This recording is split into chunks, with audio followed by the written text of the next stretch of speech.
Hi y'all, my name is Viv Dinamders and I am a Youth Ecology Program Coordinator with Wild Diversity. Wild Diversity is an outdoor educational and adventurous program focused on creating personal connections with nature for the BIPOC and queer community. This week, I had an opportunity to speak with a member of the Native community. I asked them a little bit about what it means to connect to the land and what are ways that we can continue to practice taking care of the land. But first off, I would like to read Wild Diversity's Land Acknowledgement. Wild Diversity acknowledges all those who came before us, original stewards of this land, the Clackamas, Chinook, and Cowlitz people, both past and present. What we experience today is a product of ancestors' ability to be in relationship with the natural world. We are so privileged to hold space in these areas that would not be here without your guardianship and connection to the earth, roots to buds. We also acknowledge Black and African labor on which this country built its prosperity. We honor you.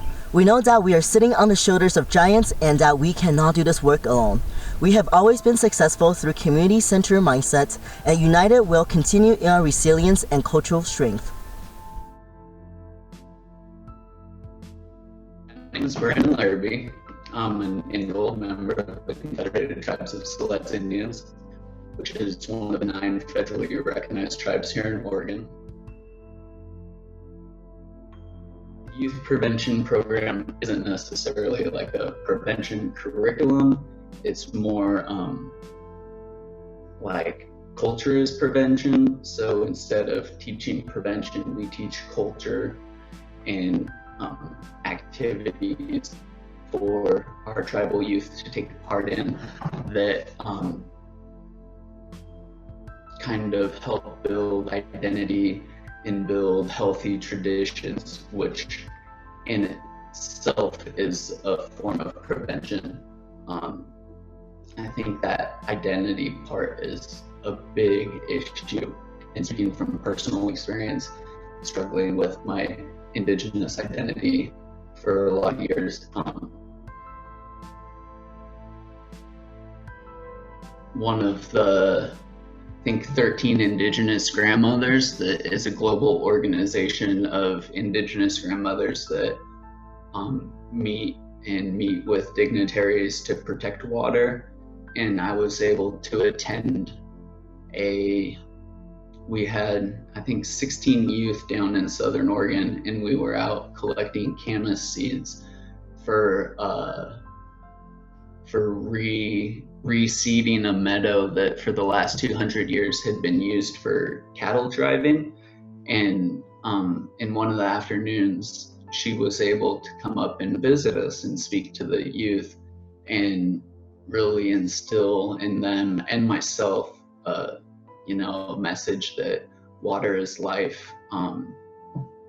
Water is the first medicine that you have in your mother's womb.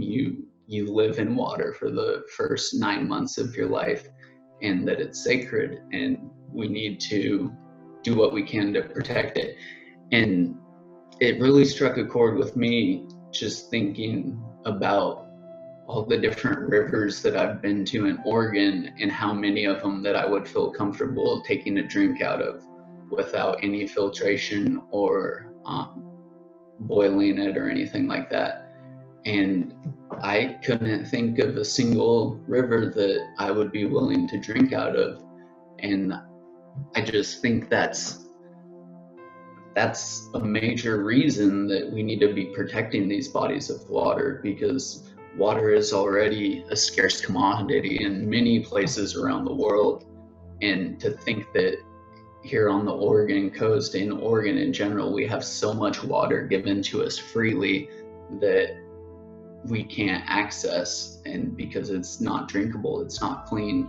And so when she came down and was able to give her message, that was a really powerful moment for me to almost like a call to action, like, hey, we need water protectors out here. Like, no one's gonna do it if you guys don't step up.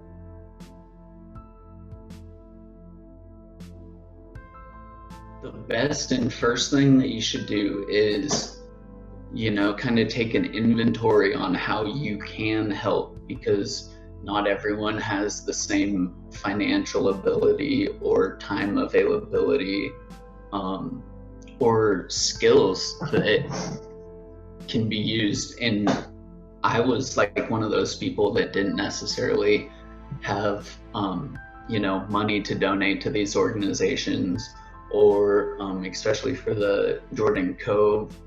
Most of that stuff was going on in Southern Oregon, which is a 3-hour drive from Siletz, where I was living and working. So those two options weren't available to me. But what I did have to offer were some skills, and for me personally, those are GIS skills, which is Geographic Information Systems, or how to visualize geospatial data.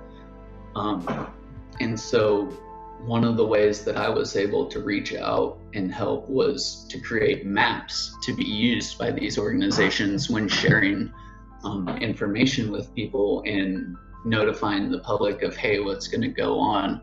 And so I was able to use just a free software, Google Earth, and map out the pipeline and map out mile markers on the pipeline, which was later then used to figure out that the pipeline was going to run under or over something like 274 bodies of water on its journey from the extraction plant to the export terminal.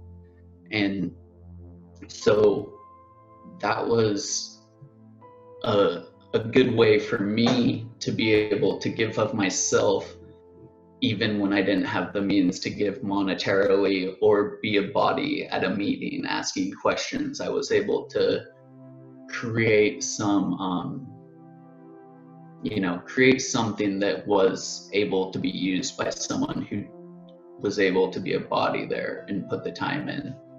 So that's what I would first recommend is, to understand that you don't have to necessarily be there and be a body or give money, but you probably do have a skill that's useful in protecting the earth,